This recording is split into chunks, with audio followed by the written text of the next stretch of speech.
I'd trust my wife Erica with my life, or at least my Netflix password.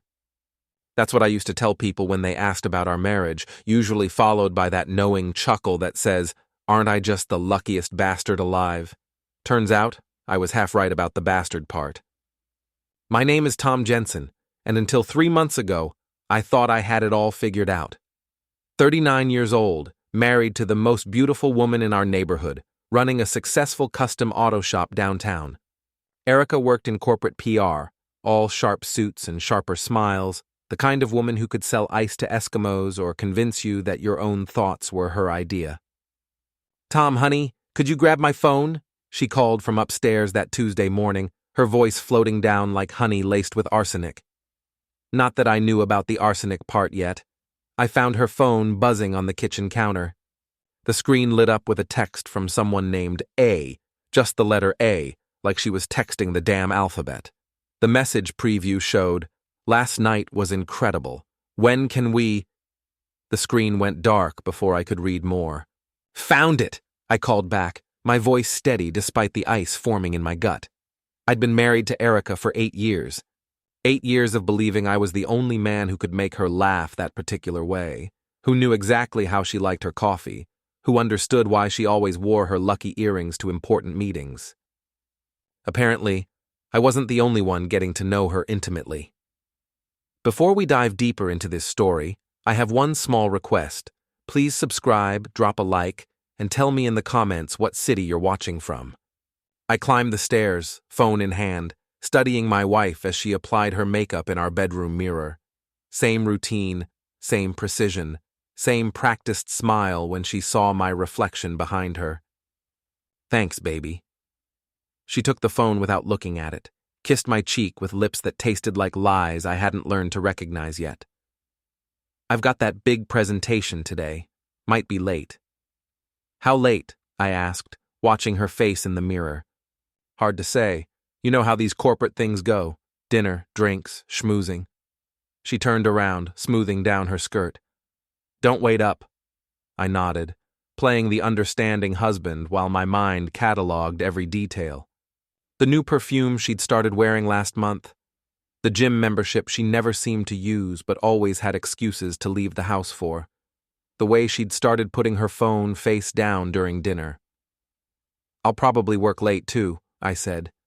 "Got that custom Mustang coming in. Owner's real particular about the details." Something flickered across her face. Guilt, maybe, or just annoyance at having to maintain the charade. "That's nice, honey. We're both so busy these days." After she left, I sat in our kitchen drinking coffee that tasted like ash, staring at the lipstick stain on the rim of her mug. 8 years of marriage, and I was just now noticing how she never quite looked me in the eye anymore when she said she loved me. My phone rang. Pete, my business partner and the closest thing to a brother I'd ever had. "TJ, you sound like someone pissed in your cornflakes. What's wrong?" "Nothing. Everything. Hell, I don't know." I told him about the text, about the growing list of small betrayals I'd been too blind or too stupid to see. "Jesus, man. You sure you're not just being paranoid?" That's what I keep telling myself. But paranoid people are sometimes right, aren't they? Pete was quiet for a moment. "You want me to keep an eye out? I mean, if she's really stepping out on you?" Yeah, maybe. But Pete, be careful. If I'm wrong about this, I don't want to blow up my marriage over nothing. And if you're right? I stared out the window at the perfect suburban street where we'd built our perfect suburban life. Then I guess I'll figure out what comes next. That afternoon, I was elbow deep in the engine of a '67 Camaro when Pete walked over, his face grim. "TJ, we need to talk." I wiped my hands on a rag, already knowing I didn't want to hear what he had to say. "Let me guess. You saw something." "The Riverside Hotel. About an hour ago. She was with some guy in a suit. Real cozy looking. The wrench in my hand suddenly felt heavy as a sledgehammer. You get a good look at him? Tall, dark hair, drives a cherry red Mustang. Looked like the kind of guy who's never had to work for anything in his life." I laughed, but it came out bitter and sharp. A Mustang. Of course it's a Mustang. You want me to find out who he is? No. The word came out harder than I intended. No, I'll handle this myself. But as I went back to work, my hands moving on autopilot while my mind raced, I realized I had no idea how to handle any of this. I'd spent 8 years being the devoted husband, the reliable provider, the man who never questioned whether the woman he loved was lying to his face every single day. That night, Erica came home at midnight, smelling like expensive cologne that wasn't mine, and spinning a story about client dinners that had too many details to be true. I listened, nodded, and said all the right things while planning my next move.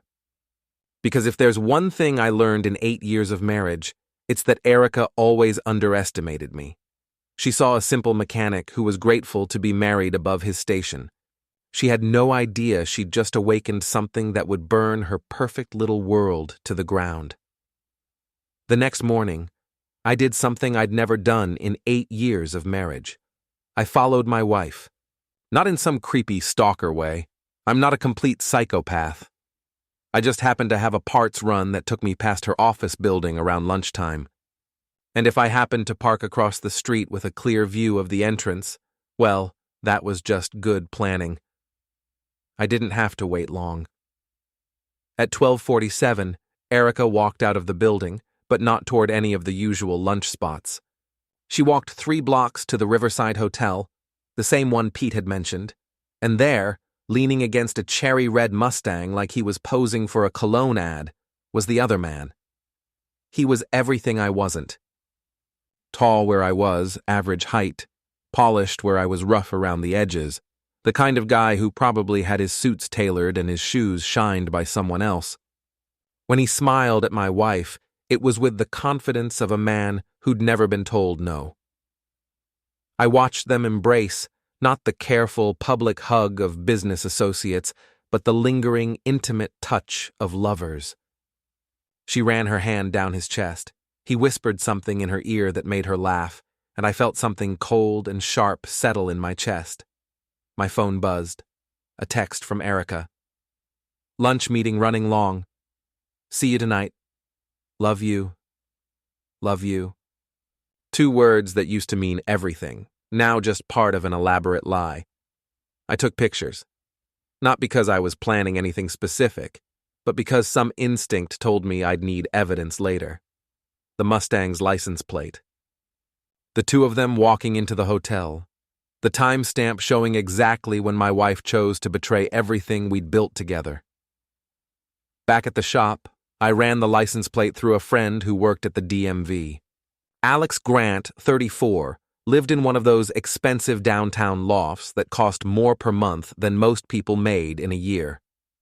IT executive at Morrison Tech, divorced, no kids. You look like you're planning someone's funeral, Pete said, finding me staring at the printout. Maybe I am. TJ, man, I know this sucks, but you can't do anything crazy. Think about what you've got to lose. What do I have to lose, Pete? My cheating wife? My sham of a marriage? I crumpled the paper, then smoothed it out again. No, I think I'm finally starting to see what I might gain. That evening, Erica came home with takeout from my favorite restaurant. Guilt food, I realized now. She was more affectionate than she'd been in months, asking about my day, laughing at my jokes, playing the devoted wife so convincingly that I almost believed it myself. Almost. How was your lunch meeting? I asked as we ate. Boring. Just going over quarterly projections with the Morrison Tech account. She didn't even blink. The lie rolled off her tongue like she'd been practicing it. Their IT director is such a perfectionist. Everything has to be just right. Sounds like a real demanding guy. You have no idea. She smiled, and for just a moment, I saw something in her eyes. A warmth that wasn't for me, a happiness I couldn't give her. But I think we're finally making real progress. Progress. That's what she called it. After dinner, while she was in the shower, I went through her purse. I found a hotel key card, not from the Riverside, but from the Marriott downtown. a receipt for lingerie I'd never seen her wear, and tucked behind her driver's license, a business card for Alex Grant, Morrison Tech Solutions, with a handwritten note on the back. For when you want to discuss more than business. I put everything back exactly where I'd found it, but I kept the business card. Call it insurance. The next few days followed a pattern. Erica would leave for work with kisses and promises, spend her lunch hours with Alex, come home with elaborate stories about client meetings and corporate politics. She was getting sloppy, confident that I was too trusting or too stupid to notice. She was half right. On Friday, she announced she had to work late again. Big presentation on Monday. The whole Morrison Tech thing could make or break my quarter. Want me to bring you dinner at the office? The panic in her eyes was there and gone so quickly I almost missed it. No! I mean, no thanks, honey. We're ordering in. Pizza and caffeine, you know how it is. Sure, I know exactly how it is. After she left, I called the office. The receptionist told me what I already knew. I'm sorry, Mr. Jensen, but Mrs. Jensen left hours ago. She said she had a family emergency. Family emergency. I wondered if that's what Alex told his friends about their affair, too. I was done being the understanding husband. It was time to meet my wife's boyfriend, face to face. Alex Grant's building had the kind of security that looked impressive, but was really just for show. I walked in behind a pizza delivery guy, took the elevator to the 15th floor, and knocked on apartment 15C. He answered the door in a silk bathrobe, his hair messed up, looking like he'd just rolled out of bed, or back into it. Can I help you? His voice had that entitled edge of a man who'd never been challenged. I'm Tom Jensen, Erica's husband. The color drained from his face, but he recovered quickly. I had to give him credit for that. I think there's been some misunderstanding. No misunderstanding. I know about the hotel rooms, the lunch dates, the whole thing. I'm not here to make a scene. I just want to talk. He stepped aside, and I walked into an apartment that probably cost more than my house. Floor-to-ceiling windows, modern furniture that looked like it came from a magazine, the kind of place designed to impress rather than live in. Look, Tom, can I call you Tom? This isn't what you think. It's exactly what I think. You're sleeping with my wife. He poured himself a drink from a crystal decanter, didn't offer me one. Erica and I have a connection. Something real. I'm sure you can understand that. A connection. I let the words hang in the air. Is that what you call it when you screw another man's wife in hotel rooms? It's not like that. We're in love. Love. I laughed, and it came out harder than I intended. You know what I love, Alex? I love that you think this is some kind of romantic story, star-crossed lovers, tragic circumstances, all that bullshit. You don't understand. I understand perfectly. You're a bored, rich boy who likes taking things that don't belong to him, and my wife is having a midlife crisis. But here's what you don't understand, Alex. I stepped closer, close enough to see the fear creeping into his eyes. I'm not going to make this easy for either of you. 3 weeks later, I got the divorce papers. Erica served them to me on a Tuesday morning, right after I'd finished my coffee and before I'd had a chance to pretend this was going to be a normal day. She'd hired one of those high-end divorce attorneys, the kind who charged more per hour than I made in a week. I'm sorry, Tom. I really am. She stood in our kitchen, my kitchen now, I guess, looking like she was attending a funeral. But we both know this hasn't been working for a long time. Have we? I scanned the papers, noting how she'd already calculated her share of everything we'd built together. The house, the business, even my retirement account. Because I thought things were working fine until you decided to start working on Alex. Don't be crude. Crude? I'm just calling it what it is. You cheated, Erica. You lied to me every day for months, and now you want to act like this is some mutual decision we came to together. I never meant for it to happen this way, but it did happen this way. So what now? You and Alex ride off into the sunset, And I pretend the last 8 years didn't happen? She looked uncomfortable, shifting her weight from foot to foot. Actually, there's something else. Alex and I, we're getting married.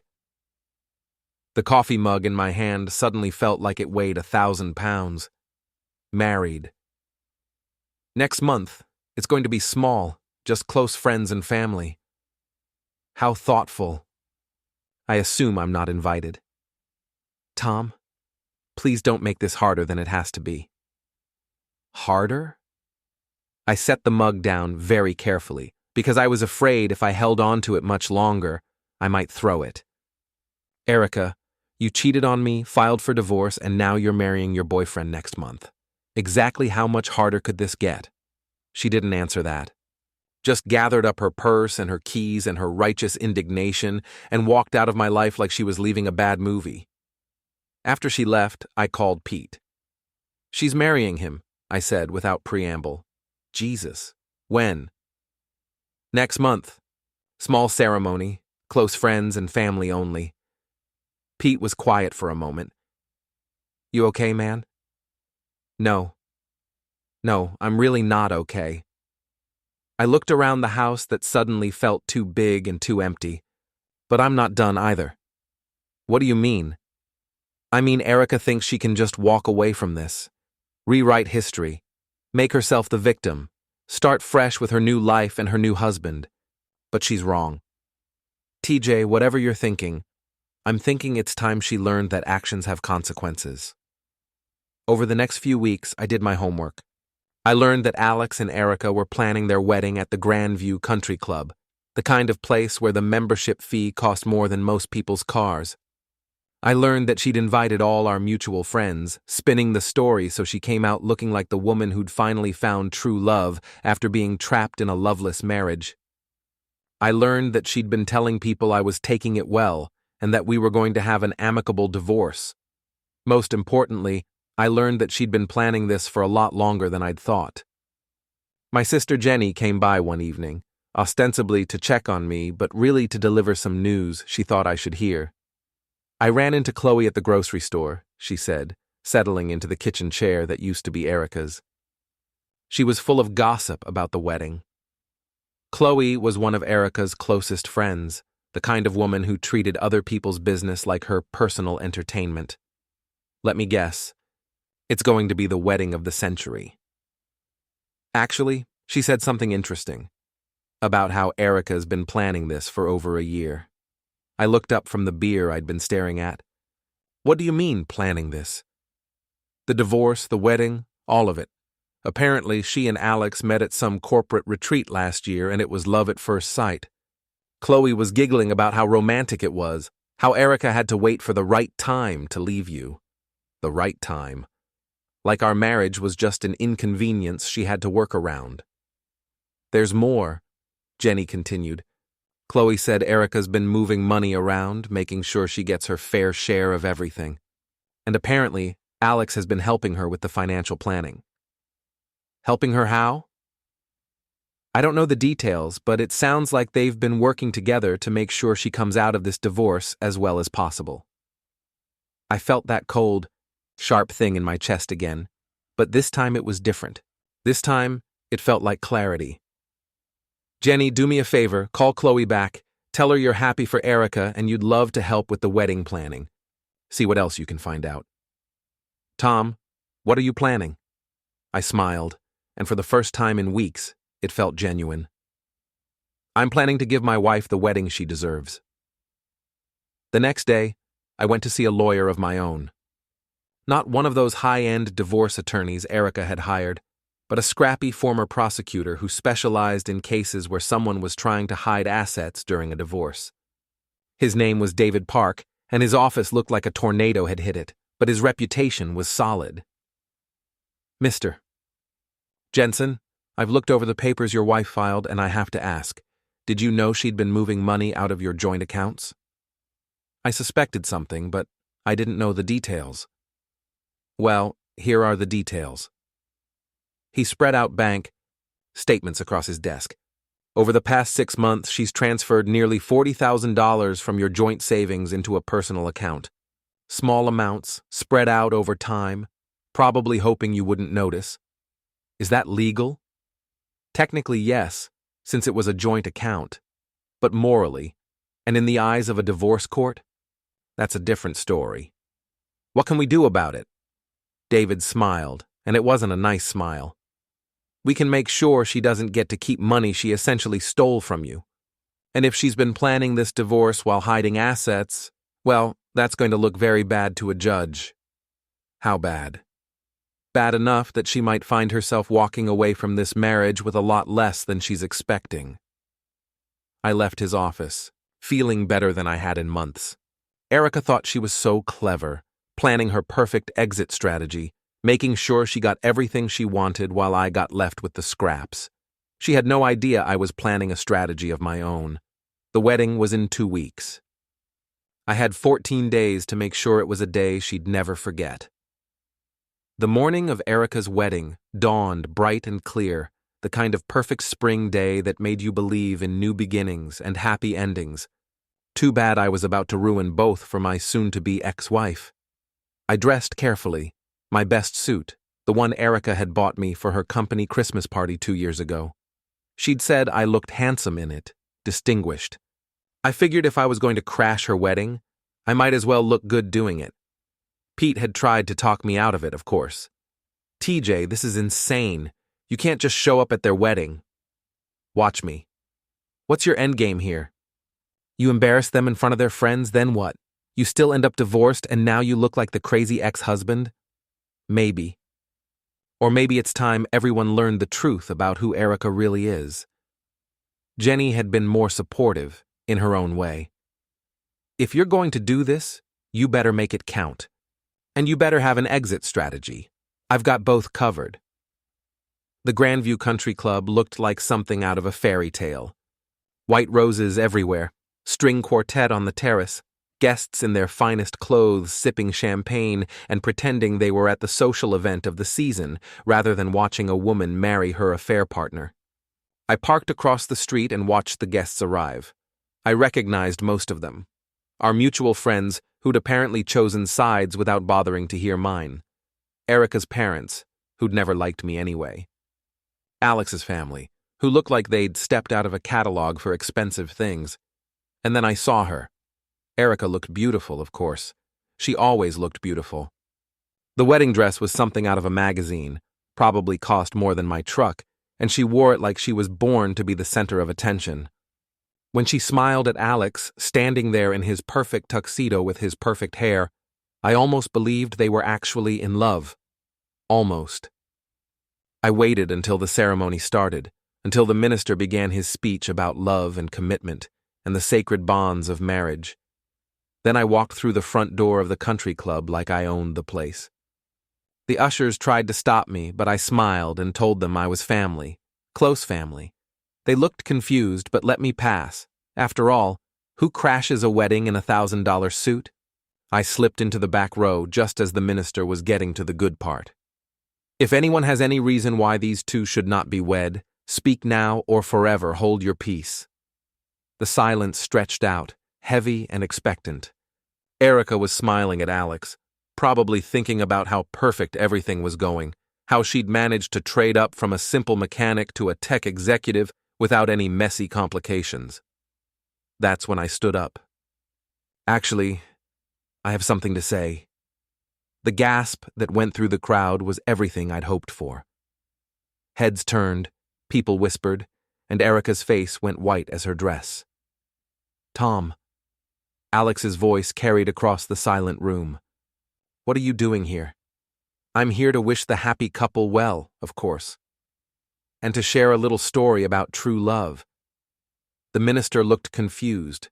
The guests looked scandalized. And Erica looked like she wanted to disappear into the floor. You see, I continued, walking slowly down the aisle, I've been married to the bride for 8 years.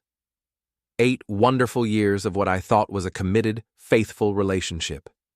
Tom, please, Erica started. Oh, don't worry, sweetheart. I'm not here to stop the wedding. I'm just here to make sure everyone knows what they're celebrating. I reached into my jacket pocket and pulled out a manila envelope. See, I did a little research after I found out about you and Alex.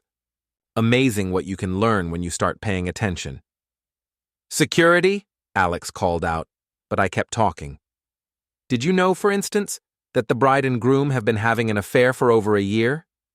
Or that she's been systematically moving money out of our joint accounts to fund her new life?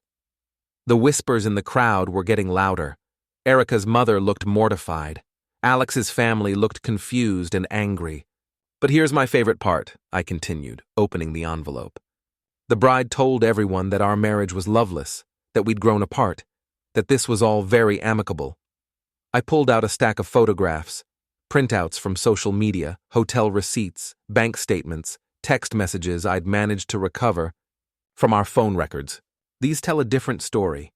They tell the story of a woman who lied to her husband every single day while she planned her exit strategy, who stole money from their joint accounts to pay for lingerie she wore for her boyfriend, who told her friends that her husband was taking it well while she laughed about how easy it was to fool him. That's enough. Alex stepped forward, his face red with anger and embarrassment. Oh, I'm just getting started. I smiled at him, the same smile I'd given him that day in his apartment. See, Alex, you thought you were getting a prize. The beautiful, sophisticated woman who was trapped in a marriage to a simple mechanic. But what you're really getting is a woman who's capable of lying to someone she promised to love and honor for 8 years. I turned back to the crowd, many of whom were now openly staring at Erica with disgust and disappointment. So please, everyone, enjoy the reception. Toast the happy couple. But remember, if she'll cheat with you, she'll cheat on you. Security finally arrived, but I was already walking back down the aisle. As I reached the door, I heard Erica's voice, high and desperate. Tom, wait! Let me explain! I turned back one last time. She was standing there in her perfect dress, in her perfect venue, surrounded by her perfect new life, and she looked small and desperate and utterly defeated. There's nothing to explain, Erica. You made your choice. Now live with it. I walked out into the sunshine, leaving behind the wreckage of what was supposed to be the happiest day of her life. My phone was ringing before I even reached my truck. Pete, probably, or Jenny, wanting to know how it went. But I didn't answer. I had one more stop to make. David Park was waiting for me at his office, even though it was Saturday. How did it go? Better than I hoped. You have everything ready? Right here? He handed me another manila envelope, this one thicker than the first. Amended divorce petition, asset recovery claim, and a few other surprises your wife isn't expecting. When will she get these? Monday morning, right about the time she's trying to figure out how to salvage her reputation after today's performance. I smiled, thinking about Erica's face when she realized that crashing her wedding was just the opening move. David, I think this is the beginning of a beautiful friendship. Monday morning came with a phone call that woke me from the first decent sleep I'd had in months. You son of a bastard! Erica's voice was shrill with rage and panic. What did you do? I glanced at the clock, 7:30 a.m. Good morning to you too, sweetheart. How was the honeymoon? There was no honeymoon. Half the guests left after your little performance, and the other half spent the reception gossiping about what a whore I am. Gee, that's terrible. Maybe you should have thought about that before you decided to have an affair. That's not the point. The point is, you humiliated me in front of everyone I know. Actually, you humiliated yourself. I just made sure everyone knew about it. There was a pause, and when she spoke again, her voice was different, colder, more calculating. The voice she used when she was trying to manipulate a situation to her advantage. Fine. You got your revenge. You made your point. But this doesn't change anything, Tom. We're still getting divorced, and I'm still entitled to my share of our assets. About that, I said, settling back into my pillow with a smile. You might want to check your mail today. What do you mean? Let's just say my lawyer had some interesting things to tell the court about your financial activities over the past year. The silence on the other end of the line was beautiful. Tom, what did you do? I did what I should have done months ago. I protected myself from a lying, cheating wife who thought she could steal from me and get away with it. I didn't steal anything. That was our money. Our money that you moved into accounts I didn't have access to while you were planning to leave me? Our money that you spent on hotel rooms and lingerie for your boyfriend? I don't think the judge is going to see it that way. I could hear her breathing, fast and shallow, the sound of someone trying not to panic. You can't do this to me. I already did. But hey, look on the bright side. At least you're married to a rich guy now. Alex can afford to take care of you in the style you've become accustomed to. Another pause. Actually, about Alex. Oh, this should be good. We're taking some time apart to think things through. I laughed out loud. Let me guess. After my little speech on Saturday, Prince Charming decided maybe he didn't want to be married to a woman who's capable of that level of deception? It's not like that. It's exactly like that. He realized that if you could lie to me for a year, you could lie to him too. And guys like Alex, they don't like uncertainty. They like things clean and simple and risk-free. You don't know what you're talking about. I know exactly what I'm talking about. I know that your perfect plan just fell apart, and now you're stuck with the consequences of your choices. Tom, please. We can work this out. We don't have to be enemies. We became enemies the day you decided to cheat on me, Erica. Everything that's happened since then is just the natural result of that decision. But I have to go. I'm sure you'll be hearing from your lawyer soon. Try to have a nice day. I hung up and immediately called David Park. She got the papers, I told him. I figured as much. My assistant said she called 3 times before 9 a.m. Her lawyer wants to meet. What do we tell them? We tell them the truth, that Mrs. Jensen systematically moved marital assets while planning her divorce, that she committed adultery, and that we have documentation of both. In Texas, that's going to significantly impact any settlement. How significantly? Well, let's put it this way. She was asking for half of everything, including your business. Now she'll be lucky to walk away with her car and her personal belongings. I felt something loosen in my chest, a tension I'd been carrying for so long I'd forgotten it was there. David, you beautiful bastard. How long have you been planning this? Since the day you walked into my office. I've seen this kind of case before, Mr. Jensen. The cheating spouse who thinks they're smarter than everyone else, who believes they can rewrite history to make themselves the victim. They never see it coming. And Alex? Any legal issues there? That's where it gets interesting. It turns out Mr. Grant has been having some problems at work. Something about inappropriate relationships with clients. Apparently, your wife wasn't the only married woman he'd been consulting with. You're kidding. I never kid about legal strategy. His company is conducting an internal investigation. Seems like someone sent them an anonymous tip about his extracurricular activities. I grinned. You wouldn't happen to know who might have sent that tip, would you? Attorney-client privilege prevents me from discussing such matters.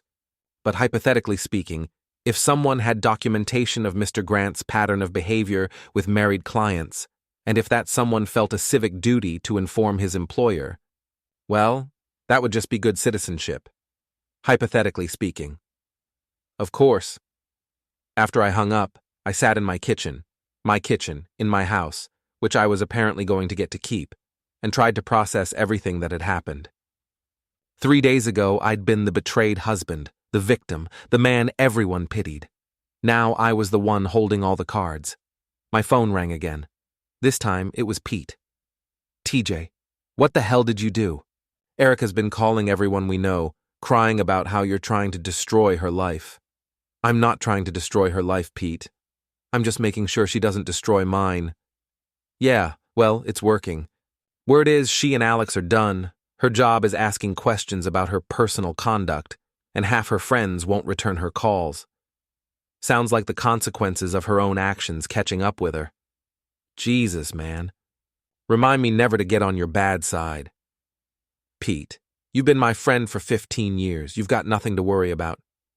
But Erica? She made the mistake of thinking I was weak, that I'd just roll over and let her take everything I'd worked for while she rode off into the sunset with her boyfriend.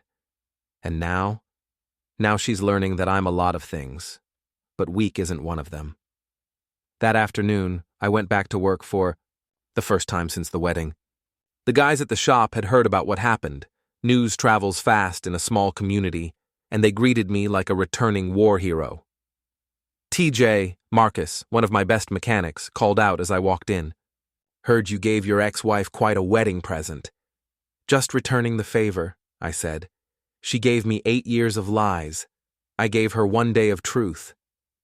Fair trade, said Jimmy, another mechanic. My ex tried to take half my tools in our divorce. Said they were marital assets. Some women, man. Some women, I agreed. But as I looked around the shop, my business, my life's work that I'd almost lost to a woman who thought she could manipulate and deceive her way to a better life, I realized something important. I wasn't angry anymore. For months, I'd been consumed with rage, with the need for revenge, with the desire to make Erica pay for what she'd done to me. And I'd succeeded. She'd lost her husband, her boyfriend, probably her job, and definitely her reputation. Her perfect plan had blown up in her face, and she was left with nothing but the wreckage of her own making. But somewhere along the way, the anger had burned itself out. What was left was something cleaner, simpler, the satisfaction of a job well done. My phone buzzed with a text from an unknown number. Tom, this is Alex. We need to talk. I showed it to Pete. What do you think? I think you've done enough damage. Let sleeping dogs lie. But I was curious. What could Alex Grant possibly have to say to me now? I texted back, the shop. 1 hour. Come alone.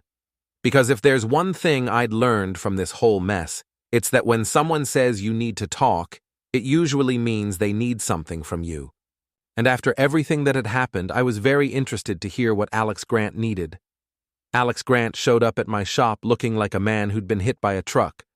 His usual polished appearance was gone. Wrinkled shirt, unshaved face, the kind of desperate exhaustion that comes from having your entire life fall apart in the span of a weekend. Tom. He nodded as he walked into the garage, his hands shoved deep in his pockets. Alex, you look like hell. I feel worse. He glanced around the shop, taking in the organized chaos of tools and parts and half-finished projects. This is nice. Really nice. I can see why you're proud of it. Cut the small talk, Alex. What do you want? He was quiet for a moment, staring at a classic Mustang I'd been restoring. The irony wasn't lost on either of us. She played us both, you know. Did she?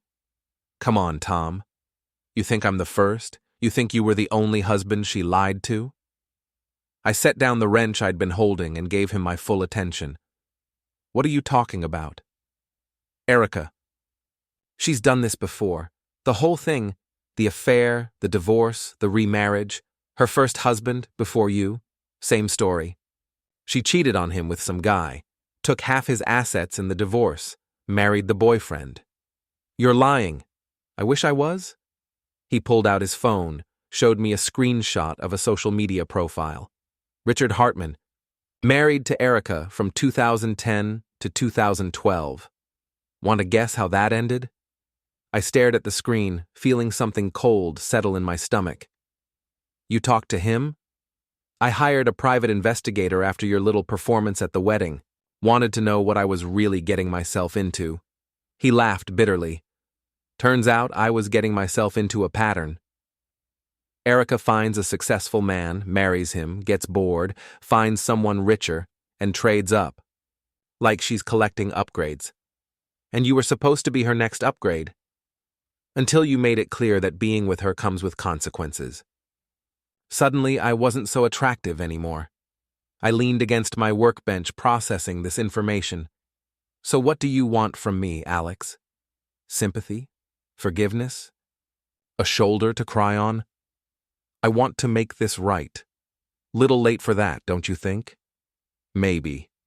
But I can help you make sure she doesn't do this to anyone else. How? He reached into his jacket and pulled out a flash drive. Bank records, hotel receipts, text messages, emails, everything from our relationship, plus some things she probably doesn't know I have. Like what? Like recordings of her talking about you. About how easy it was to manipulate you, how she was going to take you for everything you were worth. About how she'd done it before and would probably do it again. The cold thing in my stomach was spreading. You recorded her? I record a lot of conversations. Occupational hazard of working in tech. But these show who she really is when she thinks no one's listening. Why would you help me? I destroyed your wedding, probably cost you your job, made you a laughingstock. Because you were right. He met my eyes for the first time since he'd walked in. If she'll cheat with me, she'll cheat on me. And because I've got a daughter, Tom. She's only 12, but someday she's going to start dating, and I want her to live in a world where there are consequences for people like Erica. I took the flash drive, turning it over in my hands. What's on here that isn't already public? Proof that she's been planning this for longer than either of us knew. Proof that she targeted you specifically because you owned a successful business and seemed like you'd be easy to manipulate. And proof that she's been in contact with other men, setting up her next mark. Other men? 3 of them. All successful. All married. All completely unaware that they're being evaluated as potential husband number 4. I plugged the drive into my laptop, and Alex walked me through the files. Bank records showing systematic theft going back almost 2 years. Hotel receipts from cities I'd never been to, times when Erica had claimed to be at work conferences. And most damning of all, recorded conversations where she laughed about how easy it was to fool simple Tom while she planned her exit strategy. Jesus Christ, I muttered, listening to my wife of 8 years describe me like I was some kind of mark in a con game. There's more, Alex said quietly.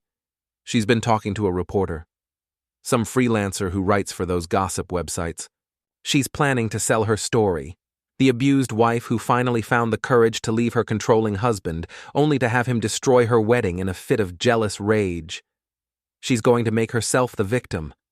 She's going to try. But with these recordings, with the evidence of her pattern of behavior, well, that story's going to be a lot harder to sell. I closed the laptop and looked at Alex. Really looked at him, trying to figure out his angle. Why are you really doing this? Because I'm ashamed, he said simply. I'm ashamed that I helped her hurt you. I'm ashamed that I was stupid enough to believe her lies. And I'm ashamed that I almost married a woman who's capable of this level of manipulation. And because she's already moved on. New apartment, new job prospects, new targets. She's not sitting around crying about what she lost. She's planning her next move. What kind of next move?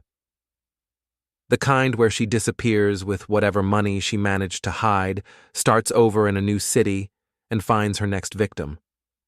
Unless someone stops her. I thought about that for a moment. About Erica, somewhere out there, probably already crafting her victim story, already planning how to turn this disaster into her next opportunity. What do you want me to do with this? Whatever you think is right. But Tom, don't let her get away with it. Don't let her disappear and do this to someone else. After Alex left, I sat in my shop for a long time, staring at the flash drive. I thought about 8 years of marriage, about all the times I'd dismissed my instincts, ignored red flags, made excuses for behavior that should have been inexcusable.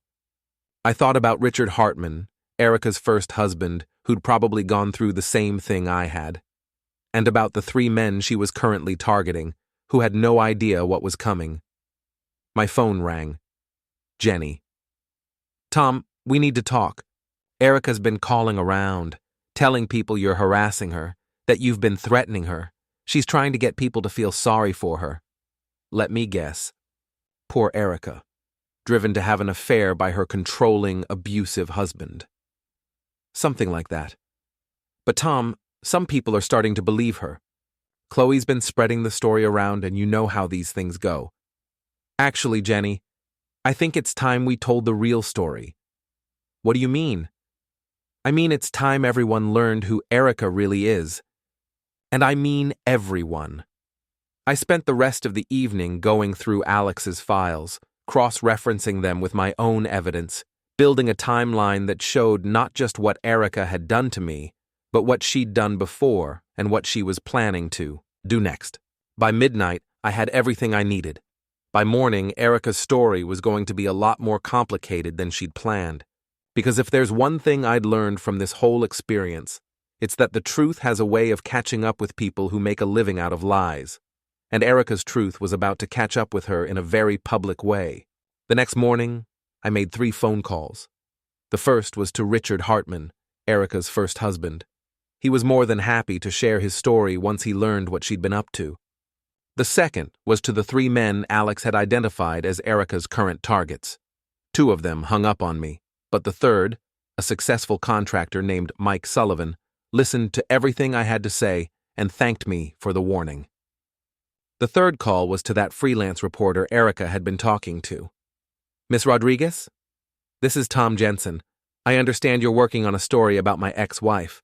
I think you're going to want to hear my side of things.